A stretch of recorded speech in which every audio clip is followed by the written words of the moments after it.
가을절기의 이 클라이막스 절정이 초막절입니다. 그래서 이날은 하루만 지키는 게 아니고 일주일만 지키는 게 아니고 일주일 플러스 하루 해서 8일을 지킵니다. 이것은 봄절기와 다른 점이 바로 하루가 더 많다는 것입니다. 왜 가을절기는 하루가 더 많으냐? 제7일 동안은 초막에 거한다고 하는 말이 첫째 그룹과 둘째 그룹이 이제 영원한 안식에 들어간 것입니다. 모든 것이 완성된 것은 아니지만은 아무튼 첫째 그룹과 둘째 그룹은 하나님의 왕국의 보좌를 섬기는 두 지주라고 말씀드릴 수 있습니다. 이것을 가리켜서 주 앞에 섰는 두 기름 부음 받은 자들이라 이렇게 스가랴서 4장 기록되어 있지. 또 요한계시록 11장 주 앞에 섰는 두 기름 부음 받은 자들, 이걸 갖다 두 증인들, 이것을 하나님의 왕국을 떠받치는 두 기둥들이라고 하는 겁니다. 즉 하나님의 왕국의 기초가 완성되었다, 이렇게 말씀을 드릴 수가 있습니다. 그래서 초막절날 기뻐합니다. 그들이 두 지주로서 하나님의 왕국을 떠받드는 두 지주들이 통치권을 가진 그 두 통치권입니다. 그게 이제 완성된다는 거죠. 그러니까 뭐 당사자들만이 기뻐한다라기보다도 그 두 지주의 머리가 되시는 주님이 기뻐할 수밖에 없습니다. 이걸 기념하는 날이 초막절입니다.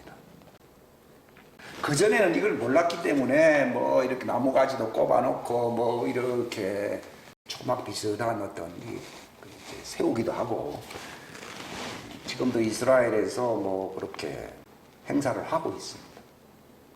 근데 그건 초보입니다. 근데 이제 주님이 재림하시게 되면은 초보에 머물러 있으면 진정 그분을 맞이할 수가 없기 때문에, 진리 안에서 하나님을 경배할 수 없기 때문에, 그러니까 이제 내가 비유로 말을 하지 아니하고 실상을 너에게 알려준다. 성령님이 오시면은 다시는 비유로 말을 하지 않는다는 말은 의문이다, 이 말이에요. 의문. 의문 또는 비유입니다.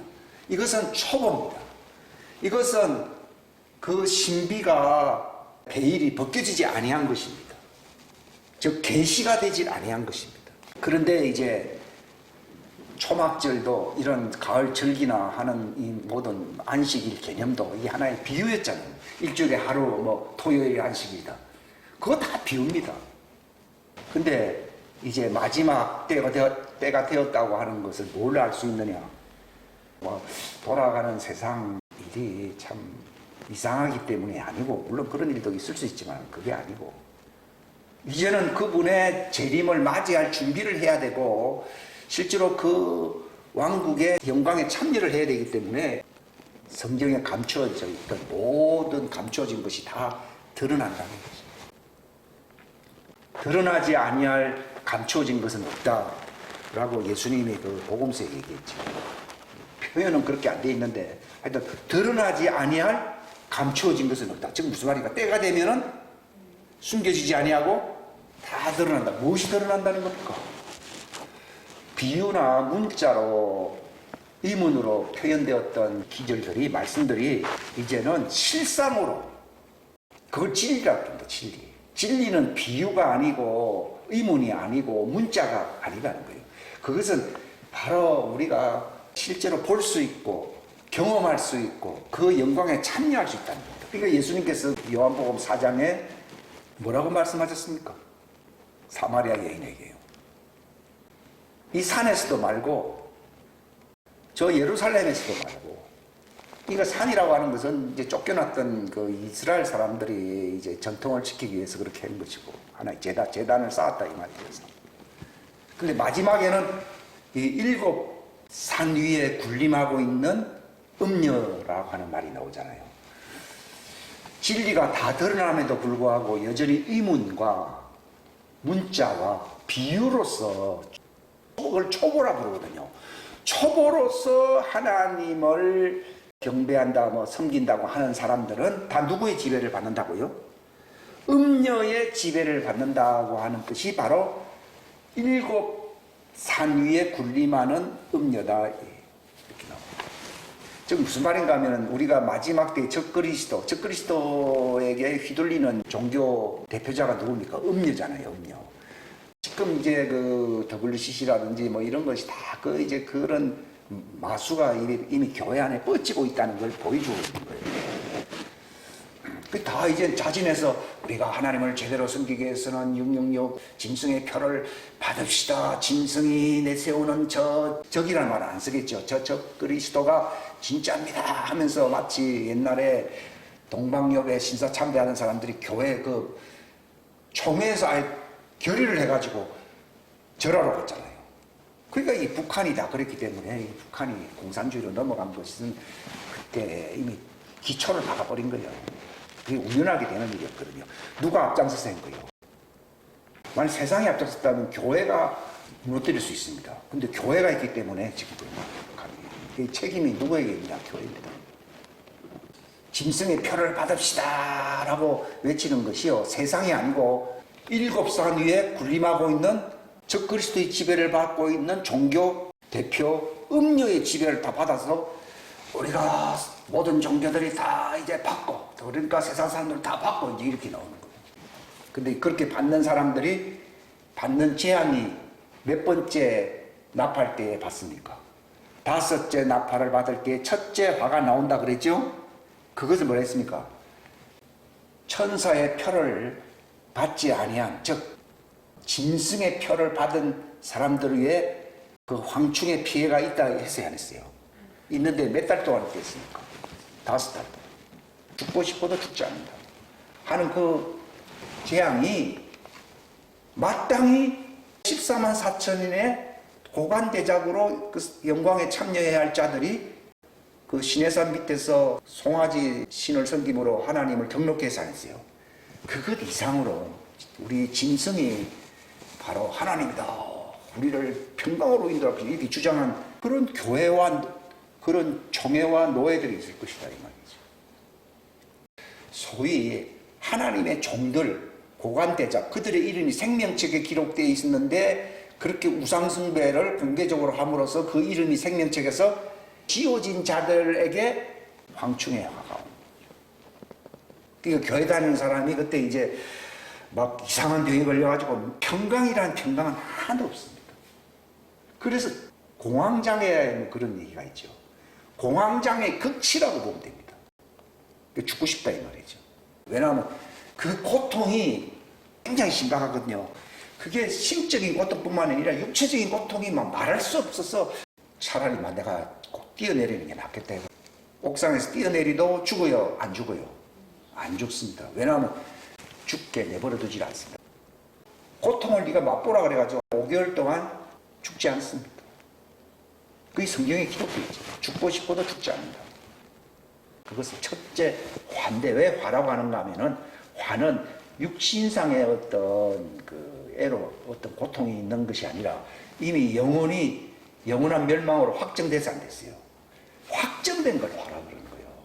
그 예수님께서도 그 바리새인들과 서기관들을 향하여 화 있을지어다 하는 말은 너희가 이 땅에서 고생 좀 많이 한다 그 말이니까 너희는 지옥행이 결정됐다는 얘기입니까?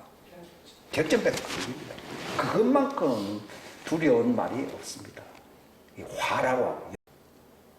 그러니까 그게 딱 오면서부터는 이미 교회가 그들을 권면하고 회개하라고 설교해야 할 때가 끝나서 안 끝나세요? 끝난 거예요. 딱 끝난 거예요. 그거는 우리가 뭐 정하는 게 아니라 이제는 그들은 아무리 설교를 많이 해도 하나님은 그런 거 감동을 주시도 않을 것이고, 화를 받은 사람은 회개가 됩니까 안 됩니까? 안 됩니다. 끝났다. 교회 임무는 구원을 위해서 존재하는 것이지, 구원이 끝났다 그러면 교회에 할 일은 없습니다. 실상은. 이제는 남은 자들이 버림을 받지 않도록 하나님이 예배해 놓으신 안식처로, 일시적인 안식처겠죠. 천년왕국이 오기 전 그걸 이제 곡간이라 또는 방주 또는 뭐라 부르죠?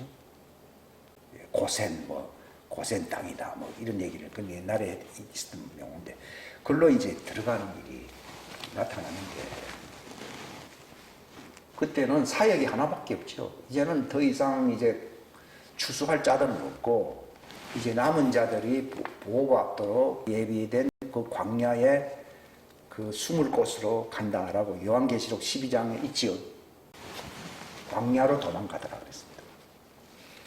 근데 추수가 이제 끝나게 되면은 그 말씀을 받지 아니한 사람들은 다 짐승의 표를 받고 짐승에게 경배한다고 돼 있어요. 계시록 13장에 보게 됩니다. 왜냐하면 그들 위에 역사 운행하시던 성령님이 그들 위해서 떠나요. 떠나고 마치 그 사울이 하나님의 부르신 악신이 역사하듯이요. 떠나버리고. 마귀가 이제 역사하니까 이제 다 짐승의 표를 받으라고 합니다. 그러니까 언제는 받지 말라고 회개할 때가 있지만 또 이제 너는 끝났으니까 받아서 영원한 지옥 형벌에 들어가라고 그러는 거예요. 그들에게 하나님이 유혹을 역사해요.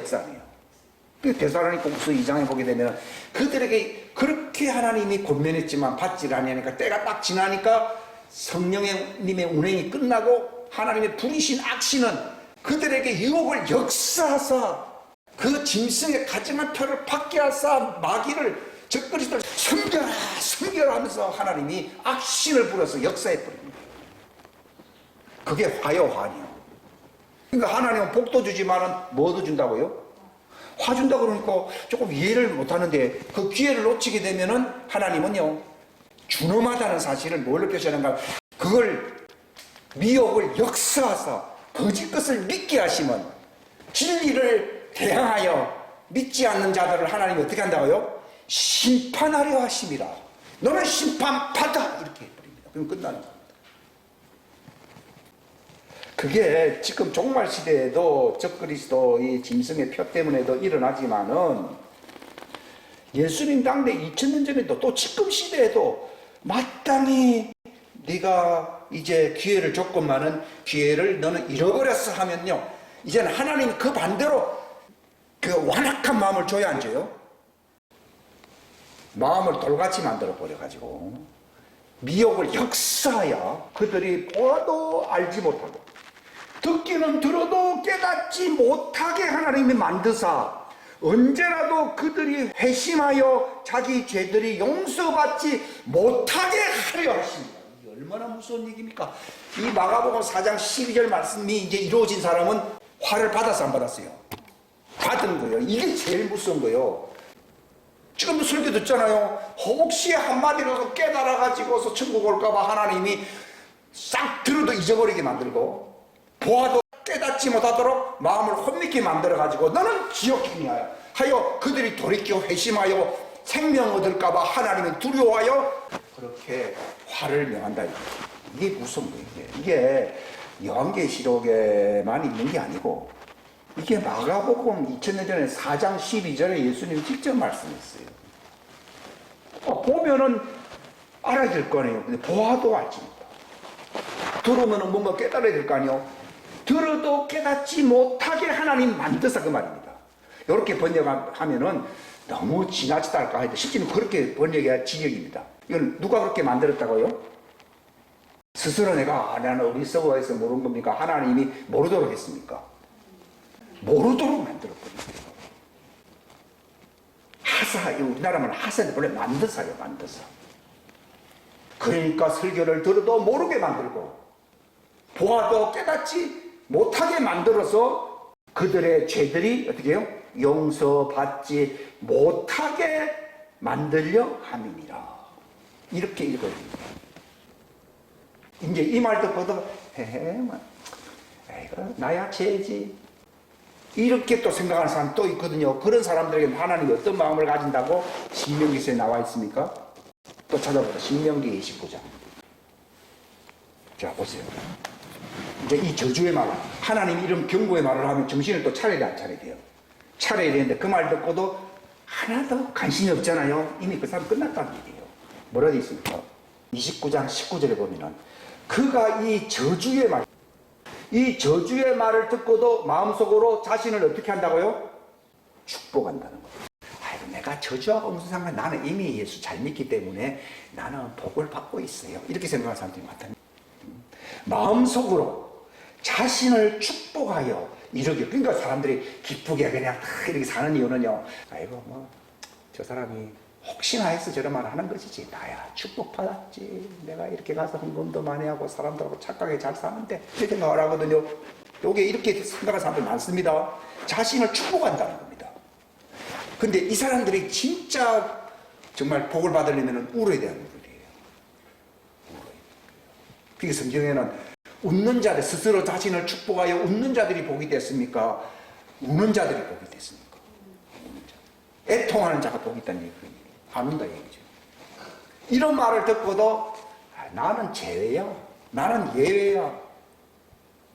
그러니까 선지자들도 내가 귀신을 얼마나 잘 쫓고 내가 이렇게 잘 가르치는데 이런 말을 하잖아요. 근데 예수님이 내가 도무지 너희를 알지 못해.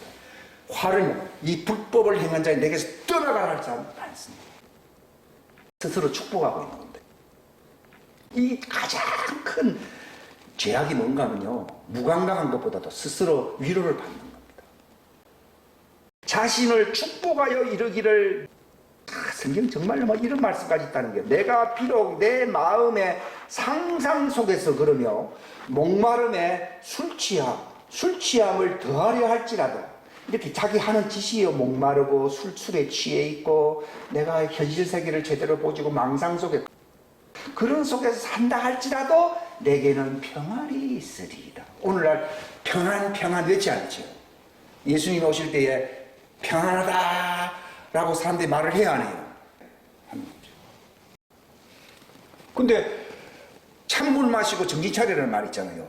찬물 마시고 정신 차리면 가슴을 치고 통곡하며 머리를 박고 감히 얼굴을 들지 못하고 나는 죄인으로서이다 라고 이렇게 외치니까 하나님이 뭐라 했습니까? 저 사람이 의롭다함을 받았다고 얘기하잖아요. 그러면서 나는 일주일에 하루에 금식을 하고 나는 헌금도 잘 바치고 나는 구제도 잘하고 나는 이런 일다 작가 일을 한다 그러니까요. 그는 위선자로 외식자로 이렇게 사람들은 화장빨이 굉장히 강하거든요. 사람들 몸에 발린 게 외식이에요. 근데 회개한다는 말은 외식을 버리는 게 회개 아니에요. 근데 사람들은 자기 자존심이라 할까 정체성을 어디서 찾습니까? 내가 이만큼 아름답고 훌륭하고 좋은 사람이다 라고 하는 것을 드러내야 안 드러내요.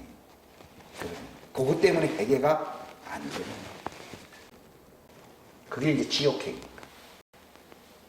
그것을 무너뜨리는 것이 회개입니다.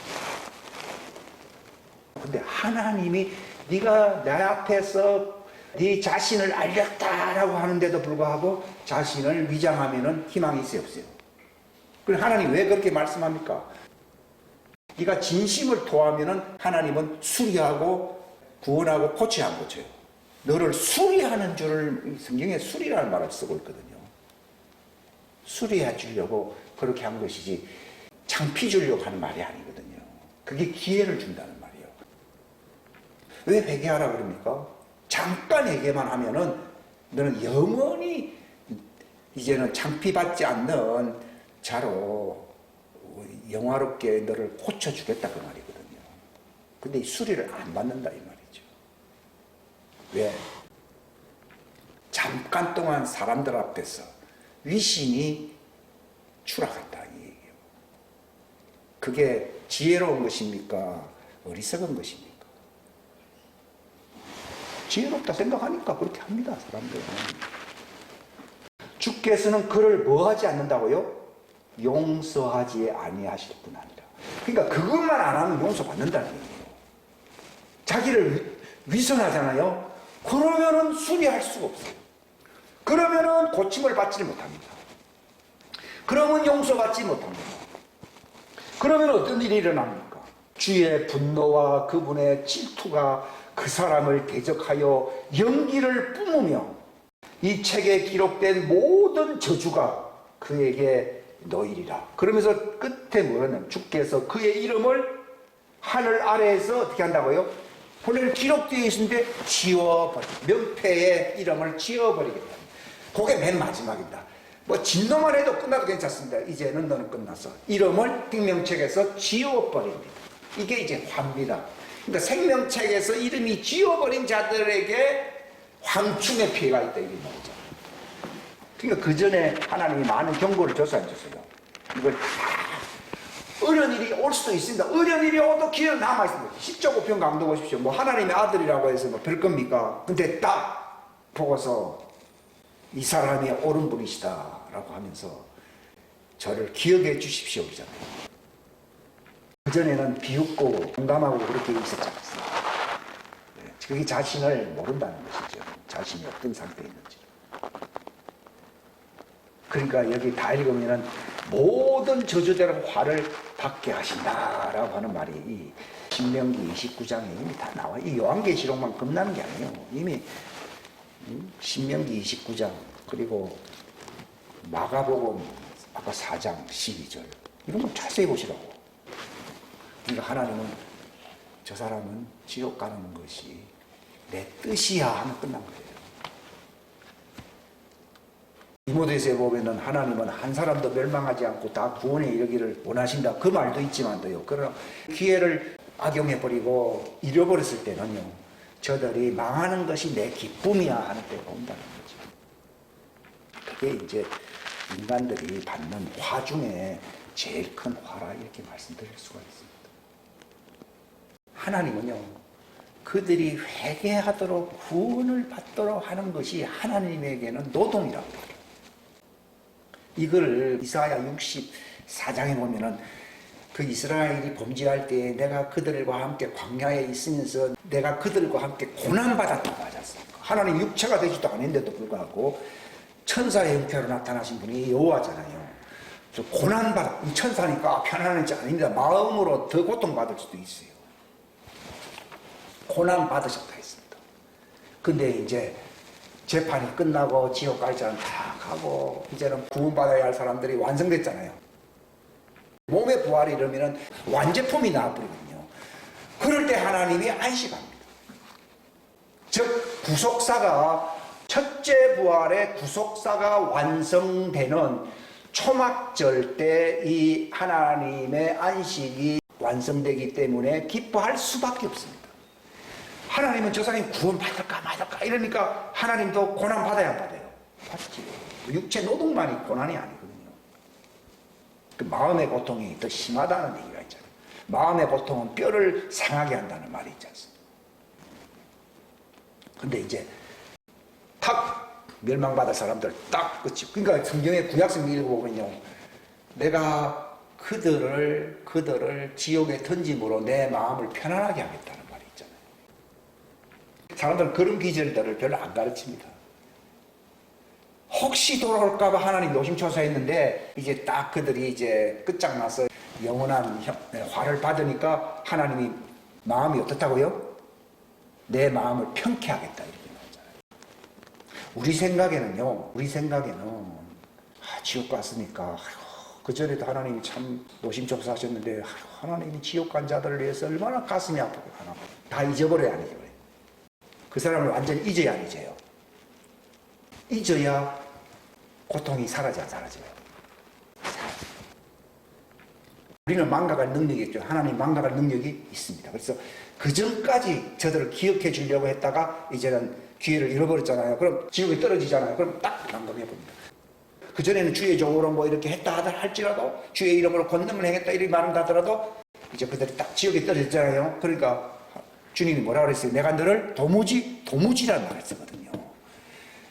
그래서 약간 기억이 나죠. 도무지입니다.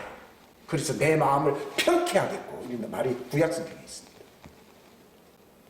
그래서 하나님의 안식이 들어가야 안 들어가요?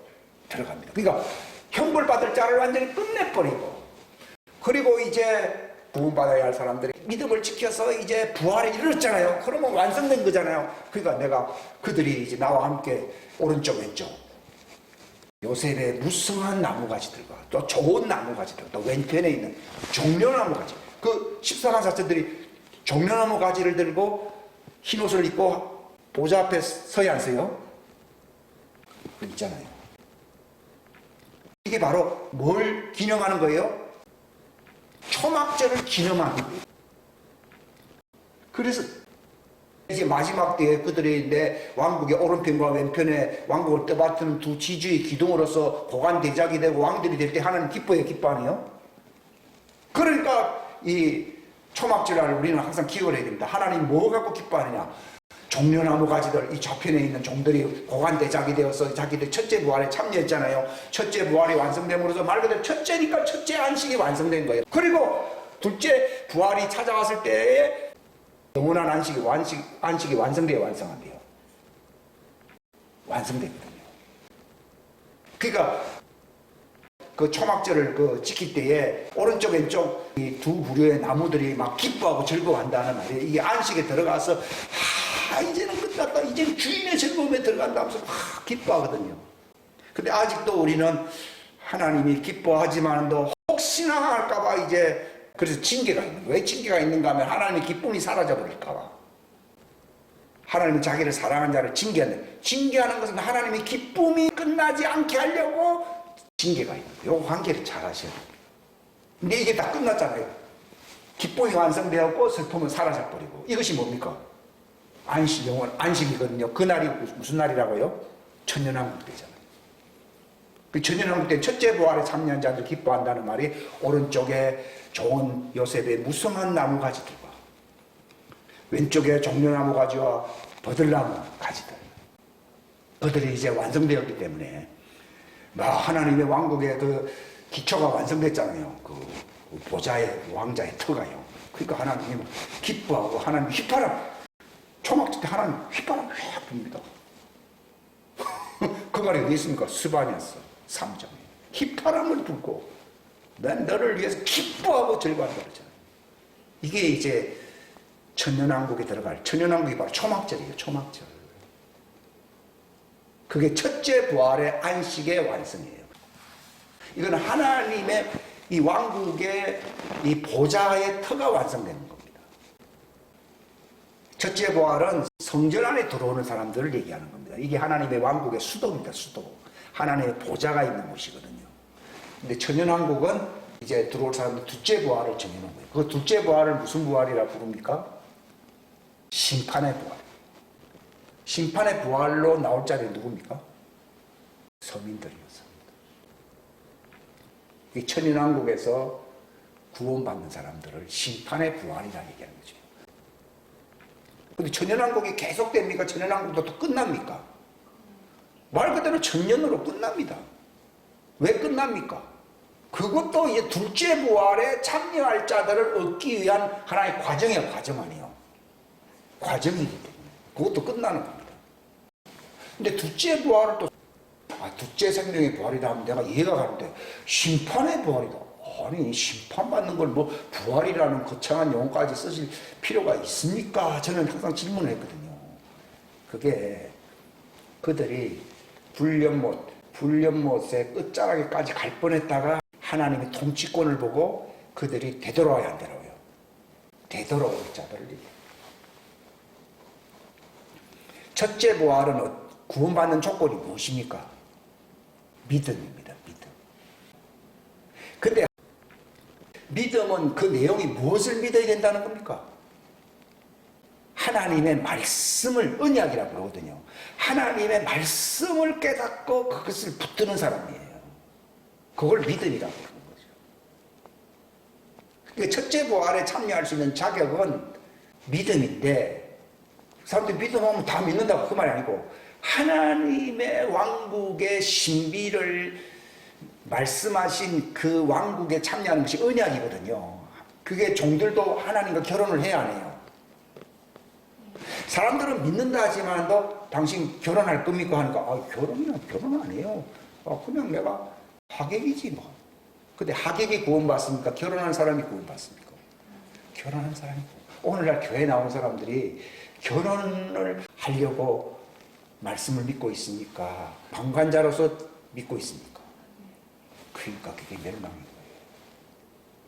종들은 제가 옛날에도요 그 관계를 잘 몰랐는데 호세아서 2장에도 있고 예레미야서에도 있고, 내가 그의 남편이었을지라도 그가 내 언약을 버렸다는 말이 있지 않으세요? 그래서 내가 이혼 정서를 주어서 세상에다가 다 뿌려버려. 이스라엘 사람들을 세상 만방에 뿌려버렸잖아요. 그게 하나님의 언약을 버림으로 나와 이혼했다 이 말입니다. 그러니까 이혼당한 자는 구원이 있습니까 없습니까? 없습니다. 그 얘기입니다. 이게. 사람들 그럽니다. 아니 이혼하고 나면 무슨 상관이야? 나는 본래 하객인데. 하객은 이혼당한 것보다 더 나쁜 상태예요. 아예 남편하고 언약관계도 없는 사람은 소위 그거를 갖다 이교도들이라 부르거든요. 성경에는. 이교도들은 희망이 있어요 없어요? 없어요.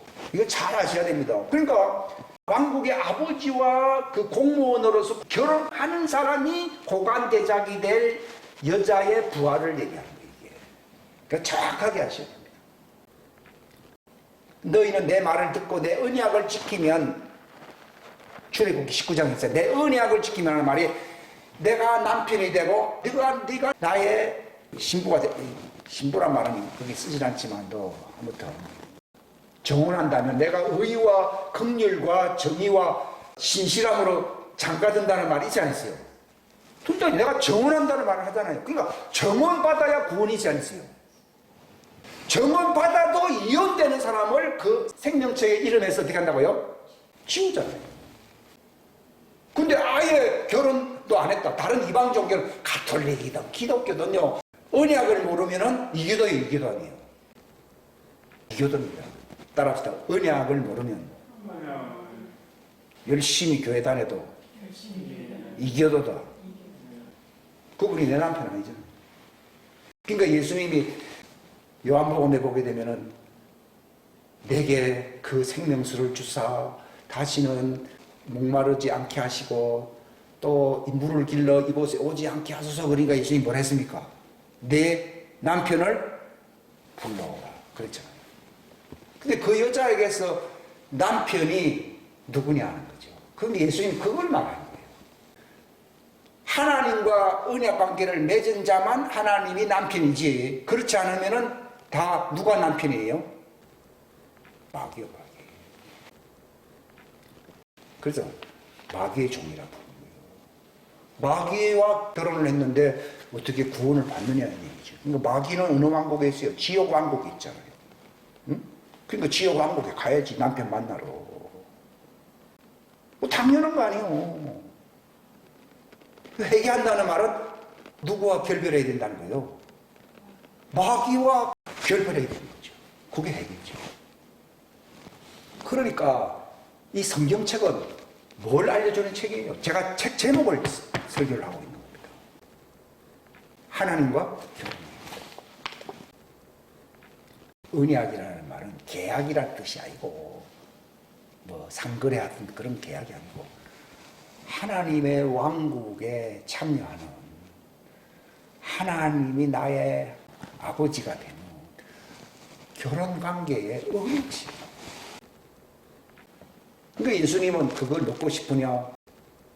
내가 너와 관계가 없으면 줄 수가 없다 얘기거든요. 네 남편을 불러라는 말은 지금 네가 살고 있는 그 남편을 얘기하는 게 아니고 네가 언약 관계 속에 들어가 있느냐 그 얘기입니다. 이 말 듣고 여인이 딱 정신을 차리고 회개하면서 이분이 내 남편이라 하는 순간에 다 집어던지고 그 바로 신랑이 것이 다 자기 거 자기 거 아니에요. 기뻐하면서 동네에 가서 내가 신랑을 만났도다, 그리스도를 만났도다 하면서 막 즐거워하잖아요.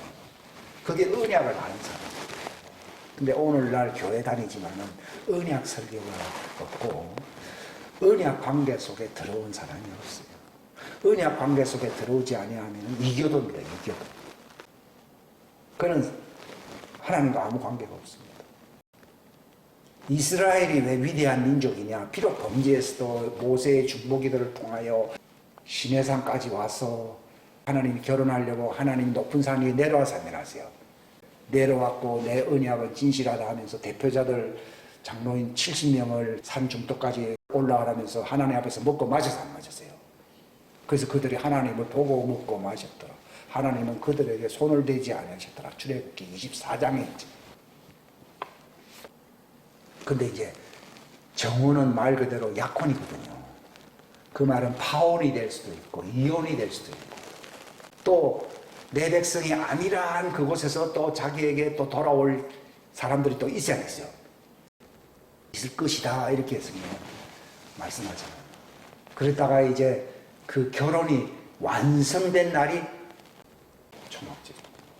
그러니까 첫째 부활에 참여할 왕들이 이제 휴거로서 어린 양의 아내가 되려고. 이게 이제 정혼이 결혼으로 완성되는 걸 얘기합니다. 신부가 아내가 되기 위해서 올라가고 그 다음에 종들은 그들은 처녀들이었거든요. 그들이 시온산에서 이제 주님을 만남으로써 완전히 하나님과 결합할 때가 오거든요. 그게 무슨 절기입니까? 대속절.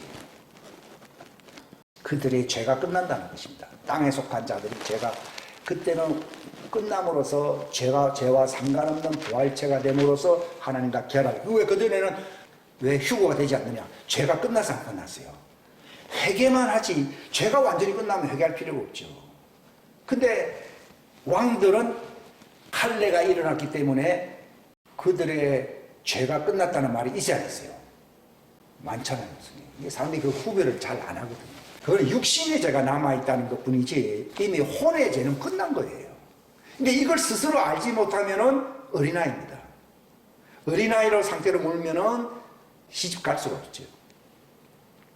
근데 이제 저도 이제 그런 문제에 대해서 상당히 오랫동안 고민을 성경 기준을 가지고 이제 싸움을 많이 했는데요. 바울이 나는 괴수죄인이다. 나는 내 육신에 선한 것이 거하지 않는다.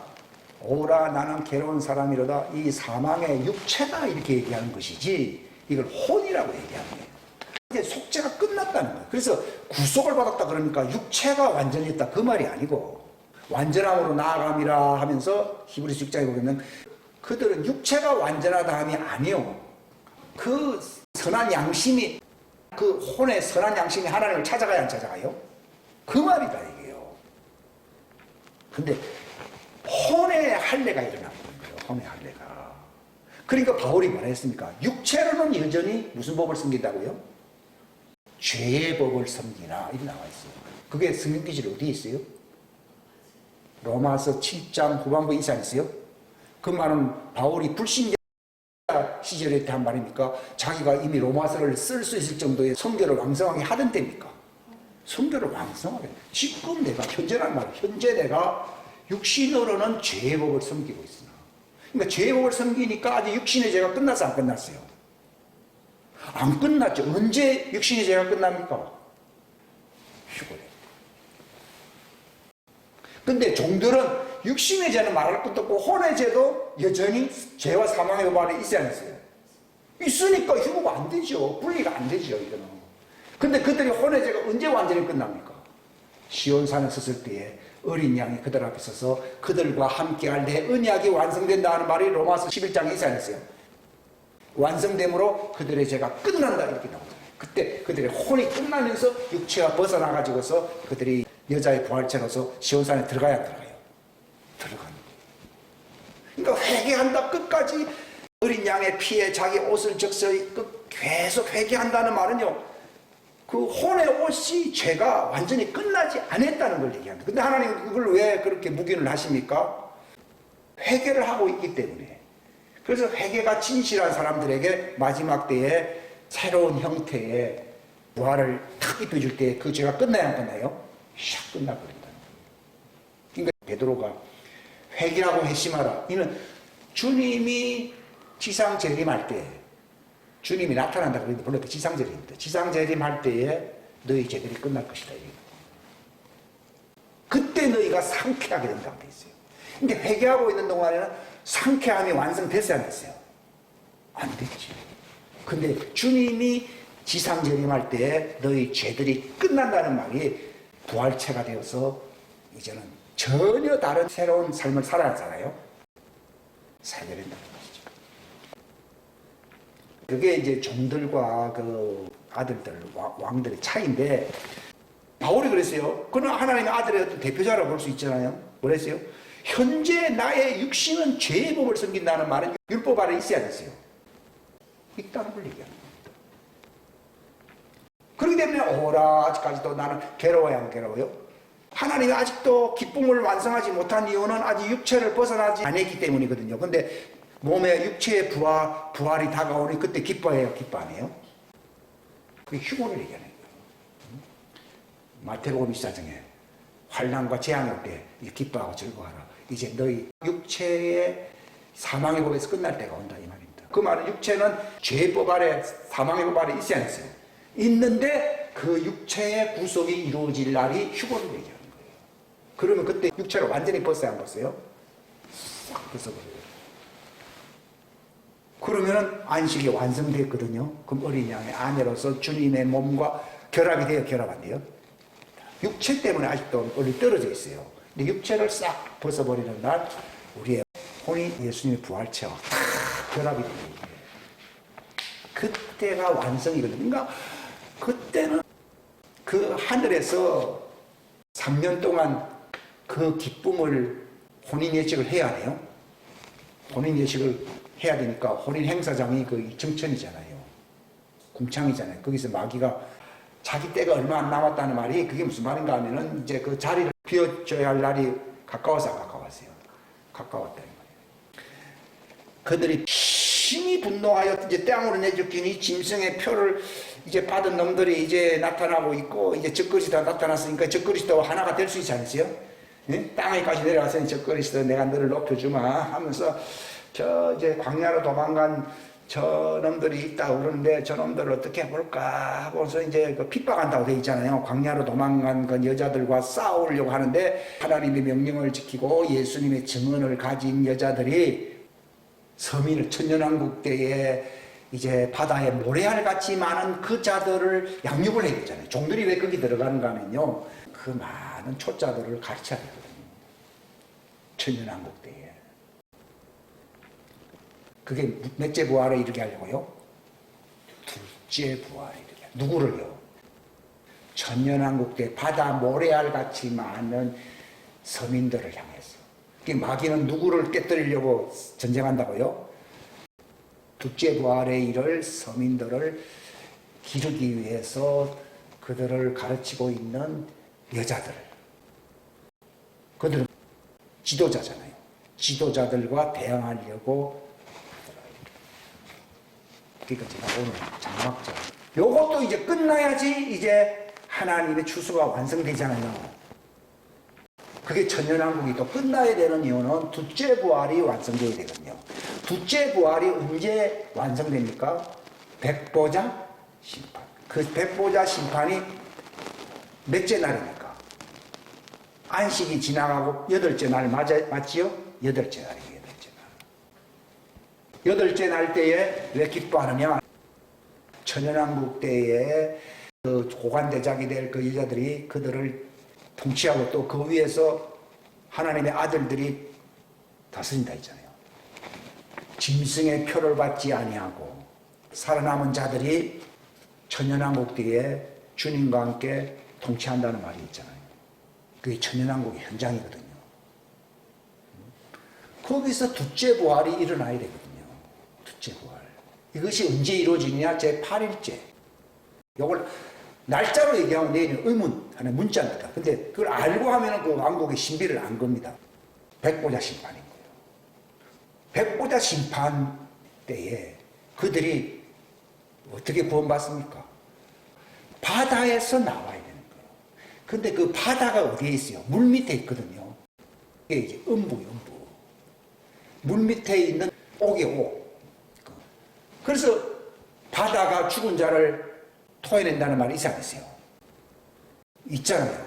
이걸 잘못 알아가지고 옛날에 바다에 죽은 사람들이 나중에 부활 때에 바다에서 탁 일어난다. 그런 말이 아니고 둘째 부활에 이르는 사람들은 하나님 어디에다가 이렇게 모아놨어요? 바다에다 모아놓은 거죠. 바다에서 나온다는 얘기예요. 바다에서 나오는 자들은 그 이름이 어디에다 기록이 되어 있다고요? 다른 생명책에 기록이 되어 있다. 그게 둘째 부활이에요. 둘째 부활. 근데 그 부활은 믿음으로 말미암는 생명의 부활입니까? 심판을 경험하고 난 뒤에 그들이 선택한 구원입니까? 심판을 경험한 거예요. 그러니까 그들은 언약 관계가 아니에요. 믿음에 의해서 구원받는 첫째 부활의 생명의 부활이 아니고 그들은 마땅히 지옥에 갔어야 될 자들인데 물속에 오게 가둬놔서 안 가둬놨어요? 가둬놨다. 왜 그렇습니까? 그들이 천년 동안 있는 동안에 만왕의 왕이 통치할 때 따라서 안 따랐어요. 따랐던 그 행위에 따라 그들이 선택했던 그 만왕의 왕의 통치를 받은 그 순종의 그 행위를 따라서 구원받는다고 되어 있어요. 그걸 행위구원이라고. 우리 때는 행위구원이 안 하고 왜 그때는 행위구원이야? 이 말이 그때는 마귀가 없는 거죠. 이제 이걸 또 설명하려고 그러면 시간이 많이 가고 여기까지도 하고 이제 마쳐야 되겠는데요. 믿음에 의해서 언약 관계에 있는 사람들은요, 주님의 몸과 하나님의 왕국의 체제와 이렇게 연결되어 있습니다. 그러니까 하나님의 그 고관대작들은 그 왕국의 체제에 연합된 사람들이고 이 신부들은 어린 양의 상한 몸에 결합된 자들을 얘기하는 것이고 이 천연왕국 때 마귀가 없이 그들이 하나님의 통치권에 순순하게 잘 따랐던 사람들은 믿음의 법에 의하면 지옥에 이제 떨어져야 될 자들인데 거기서 하나님을 선택한 그 자들로서 영원히 그들은 하나님의 통치권을 따라 분부대로 따르겠습니다. 시키는 대로만 우리는 하는 자들입니다. 하는 무수한 자들이 나오는 거예요. 그래서 이건 다른 생명체에 기록되어 있는 자들로서 물 밑에 갇혀져 있다가 천년왕국 이후에 백보자 심판 때에 바다에서 나오는 자들이에요. 기도하겠습니다. 하나님 아버지 감사합니다. 지혜와 총명의 계시의 영을 주시사 사람의 가르침이나 어떤 종교의 전통이 아니라 성령님이 교회들에게 말씀하시는 그분의 음성을 듣고 이것을 그러한가요 성경 말씀으로 우리가 이것을 확인할 수 있는 그런 베레아인들이 될 수 있도록 도와주시옵소서. 말씀을 초월하지 않게 하여 주시고 성경의 기록을 넘지 않게 하여 주시고 우리의 상상 속에서 인간 해석으로 우리가 머물지 않게 하여 주시고 회개하게 하여 주시고 이 언약의 개념을 확실하게 알게 하소서. 첫째 부활과 둘째 부활의 차이가 무엇인가를 절기를 통하여 특별히 초막절을 통하여 우리가 확실하게 정말 이해할 수 있는 기회가 될 수 있도록 도와주옵소서. 그리함으로 이 마지막 풍년기의 이 가을절기를 우리가 참으로 기념하며 즐거워할 수 있는 자들이 되게 하여 주시기를 간절히 바라옵고 거룩하신 주 예수님의 이름 받들어 간절히 기도하옵나이다.